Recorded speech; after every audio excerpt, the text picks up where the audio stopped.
Hello everyone. Today's video I want to show you TweenService and how you can use TweenService on parts and on GUIs. So before we start, TweenService are very useful. It's like doing your slides presentation in school and giving it a cool animation. That's basically TweenService. So for our example right here, the goal we're trying to achieve is merging one of these parts into the other one with a smooth animation. So if I go ahead and run this, you will see after just a second that it is going to smoothly go into that other thing, and it's going to go back out, and it's just going to keep repeating this. So stick around to know how to do this and how to implement it in your game. And you can also do this with UI. So I've set up a little example here. So we have to play it this time, right? Go down play here. We load into the game, and as you can see, these are still running. But if we go ahead and go into the shop down here, press it, as you can see, it pops up on our screen like this. It tweens up the screen. So yeah, stick around for this video to learn how to do this, and yeah, see you there. Okay, so let's get into it. So firstly, let's start with the part tutorial. So grab yourself two parts from the workspace. You can go up in home, press part up here, just do it twice. You'll have two parts, and you can spread them out like I did here. Color them up, whatever you want to do. I'll color one of them up so we know which one is the one that's going to move, and this is the goal. So make your two targets however you want it. Make sure they're anchored. You can also define it in the script. But yeah, just make sure they're anchored so they don't disappear. Start the game. Also, I will leave timestamps in the description for when I'm going to do the GUI. So for now, what we want to specify is we want to get the TweenService. So I've already made the script for these, as you guys have seen, and it is this right here. If you want to just copy this script, then you can go ahead and do so, but I would recommend sticking around because I'm going to explain this line by line what it does, so you guys can understand this and use it in the future. So to start off, I've gotten this from the Roblox API. So if you go search Roblox API, then you got the reference right here. So I've searched Roblox API TweenService, as you can see right here, and I've just pressed the first link that comes up. And in here, it's basically a full-on, not a dictionary, a library of all the features that are built into Studio. So this is under the classes and animations, where you can also find it. And you can basically read about it here. And from this reading, I've been able to make this code. So the code right here, if we start from the top, we can start by defining the TweenService. So the TweenService is it's a built-in system, built-in service. As you can see here, get service from Roblox. So we're gonna define our local TweenService. We're gonna game, get service, and then take that service, TweenService. You could also do all the others. So there's player service, data store service, and so on. But we, in this case, want TweenService. Now we're gonna wait too, and you don't actually need this wait, but since we are looping this, we want the player to load in first. So let the player load in.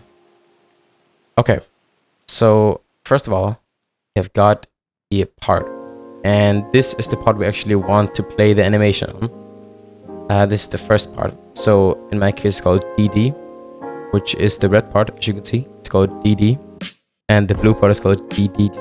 So yeah. So we're defining this part by going into our game, into our workspace, and from here we're looking through all the contents of workspace, and we're finding DD. then we are setting the position of the DD to a new vector 3, which is basically used to describe positions in Studio on parts. For UI, you would use UDIM. This one, UDIM. And if you want to use rotation as well, you would use C-frame, but that's not something we're going to go into right now. Then we've set the position to our part. So in my case, this part would be located at this position, which is the X, Y, and Z axis. So you got 3 axes, one going up here, one here, one up here. So yeah, copy that from the, if you go to the properties, then copy this and just plonk it in this these brackets right here. And make sure that if you move the part, then you need to define this as well. If you don't do that, then it's gonna look something like this. And as you can see, it like glitched over here because even though we've moved this system starts the tweening by the position we've defined it. So just in case it's not anchored, we are going to anchor the part, and we're going to set the parent to workspace. These two are not needed, but if you forgot to do these, then yeah, they're there. So basically that's our part. That's the part we're going to tween, and then we also need the goal. So local goal is a table right here. Yeah, these brackets, that's a table. So we're setting this goal to a table, and the goal, that position, we're again making a new vector 3, and we're putting the position of the goal part, which in this case is the blue part over here. So put the goal part over here, plonk in the positions from the goal part, and then down here we have got the local tween info. If we just type out tween info, see right here that it is also a built-in function by Roblox, so you can make a new one by typing .new and then the brackets right here. So we're going to be using tween info to get information about the tween. So basically, when you're making a tween service, it works kind of like a table, but not really. So basically, we are giving this this tween, this function, we're giving this a bunch of info that it can work from. So we're telling the style that we want to use for this tween. We're telling it direction we want to go, and how long it's taking, and if we should repeat it, and if we should reverse it, and add delay on, and so on.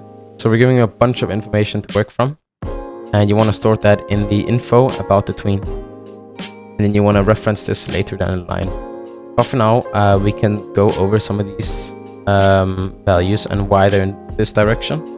So when you're using tween info, there's this little box that pops up, and usually we don't look at these, but they're actually quite useful because it says here when the brackets start, which start right here, brackets are here. So when the brackets start, we want to use the time. So we want to figure out how long the time for the tween is going to be, and we want to put that in a number. So in our case, we've set it to 3. So we want it to take 3 seconds.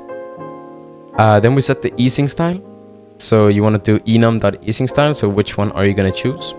And if you delete back, then we can also do something like sine or linear or quad. And there's a bunch of options to use. But for now, we're just going to use this one. Go back because I really like this one. Then we got the easing direction. We go a bit over here. We got the enum.easing direction, and this is the direction that it's going to come from. So if I take this to out real quick and show it to you guys.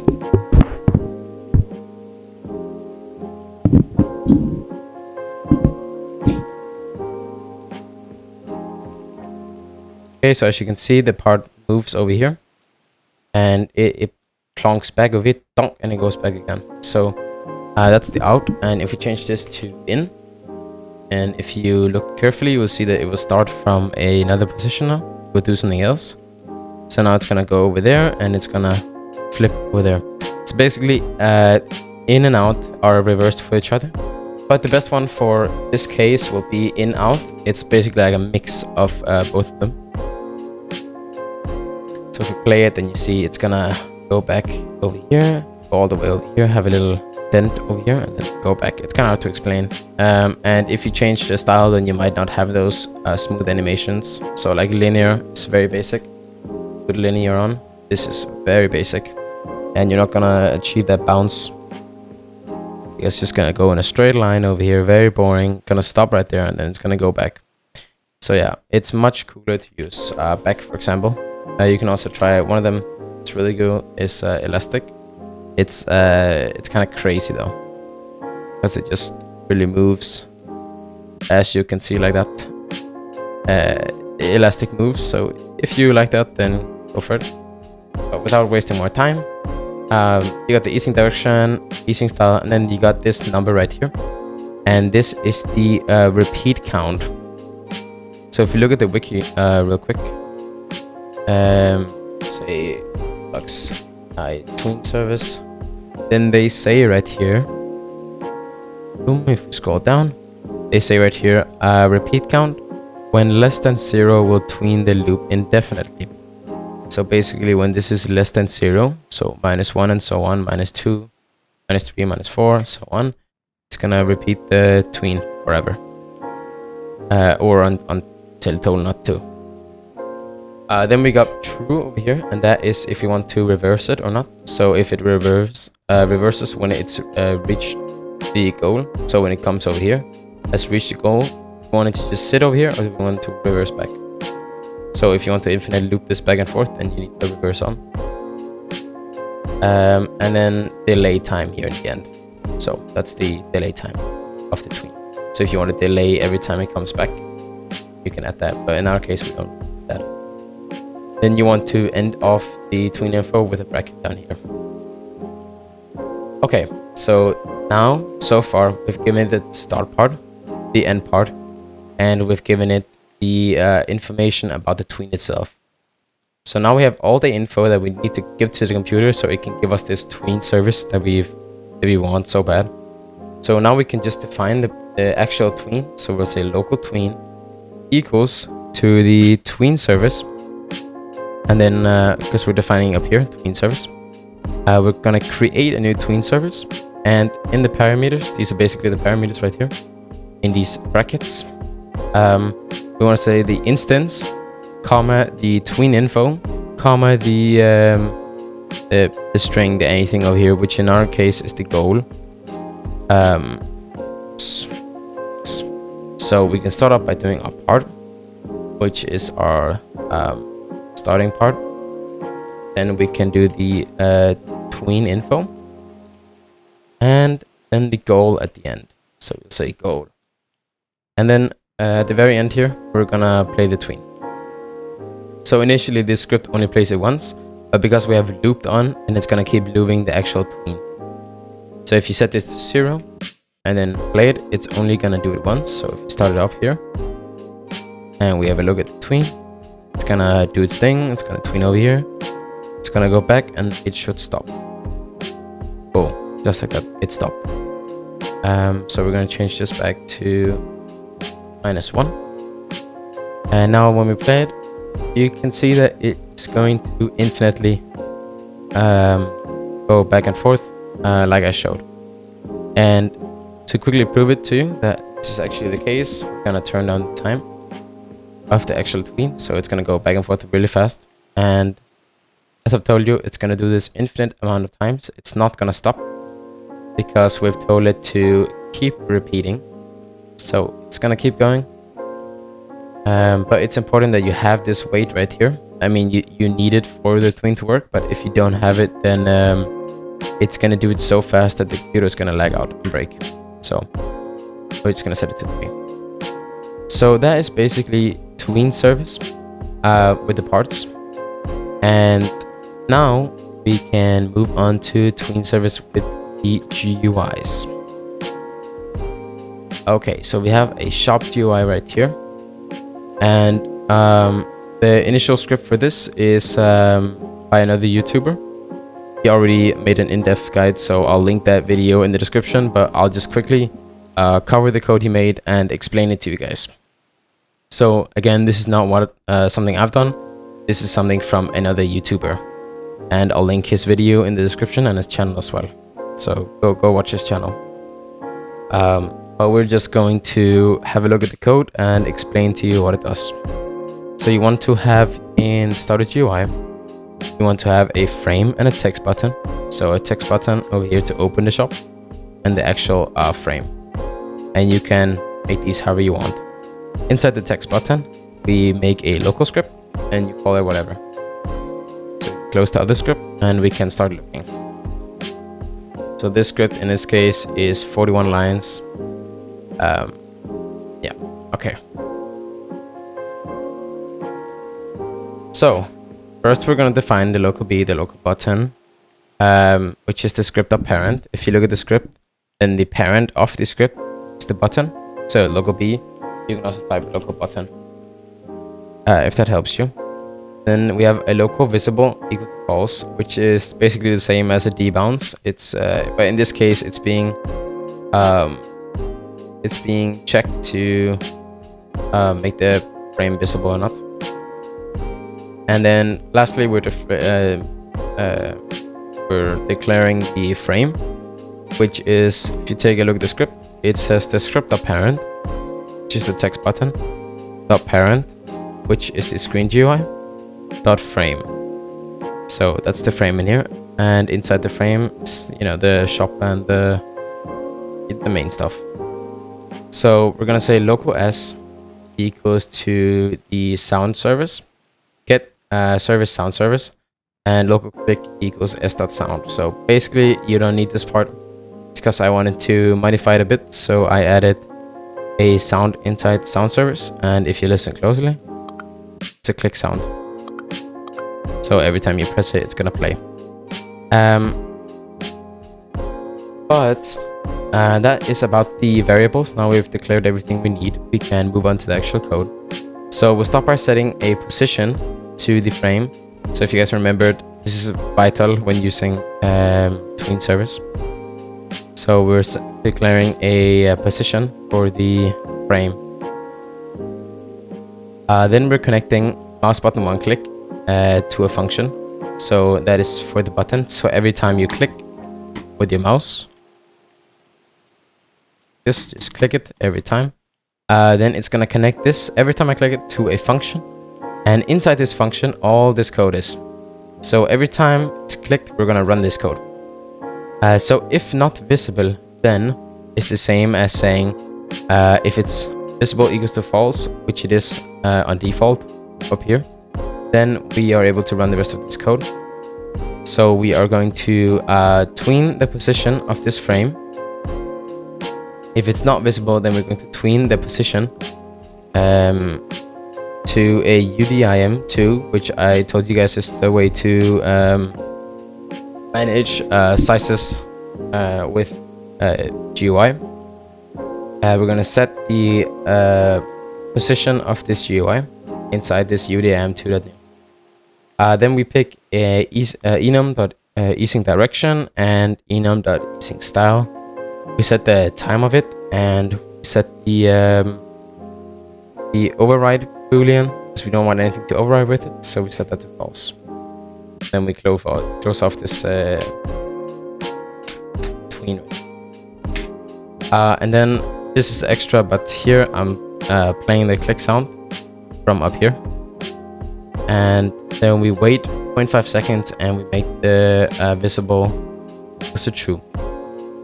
And else, if it's visible, then, as now, imagine before, if it's not visible, then we want to make it visible, then it's gonna actually pop up on the screen.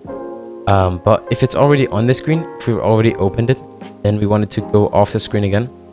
So else, if it's visible, then tween the position here again out of the screen, choose the enum direction, enum style, and the time, and again, you don't want to override it. and then we click the play sound, we wait 0.5 seconds, and then we make it non-visible, and then we end off to it's done. So the entire script, you can pause the video right now and you can type it out. I'm going to leave these scripts in a Discord server, and this Discord server is going to be in the description of this video. So I'll quickly show you the Discord server that I'm talking about. So on here, I'm using a website called lualearning.com, which basically has a bunch of courses that you can look at. So all these courses I'm going to go through, and I'm going to note the most important stuff inside work. You can go ahead and read, so you can read about C-frames and vectors and whatnot. And then the courses that we're currently doing, and the ones that we have finished, and I'm going to provide the code from the finished courses in here as well. So you can basically read about the courses and you can grab the code for yourself. And all these courses can be found on lualearning.com or .org. It's made by Boat Bomber, so huge shout out to him. This is amazing, and all the free tutorials you get in here is just crazy. So I'm basically going to simplify it in here, and you can join the server and we can go through some courses together. Probably also going to use some for some videos. But anyways, not more than that, we can go ahead and test out this script. So if you just go ahead and not run, if we go ahead and play the game, okay, then what we should see is that the frame is not on the screen. As you can see, it's invisible. We press on the GUI or the button here, the sound is there and the frame opens. Pressing it again and the frame whooshes back and the sound plays again. So, and you can see we have that little effect there as well. We can also change it for this one. So we can say, if you open this up, we can use the elastic one, which is crazy, but we can use this, so why not? So elastic, and let's try play it again and opening up, and this is quite a hefty, yeah, so as you can see, it's kind of, I don't know, powerful. So yeah, that is basically all about TweenService and how to use it, and you know, both for GUI but also for actual parts in your game. So yeah, congrats to you if you made it through this video, and shout out to Boat Bomber. He will be left in the description, and the other YouTuber, I seriously can't remember his name, but I will link the video for that in the description as well, at the GUI. The Discord server where you can get strong on Lua learning, especially if you're trying to learn scripting, then all the courses in this server will greatly help you out. There's a bunch of very important stuff in here that can come in handy, and you can also find them on the official website. But that is all from me today. Thank you for watching this video, and I'll see you in the next one. Bye bye.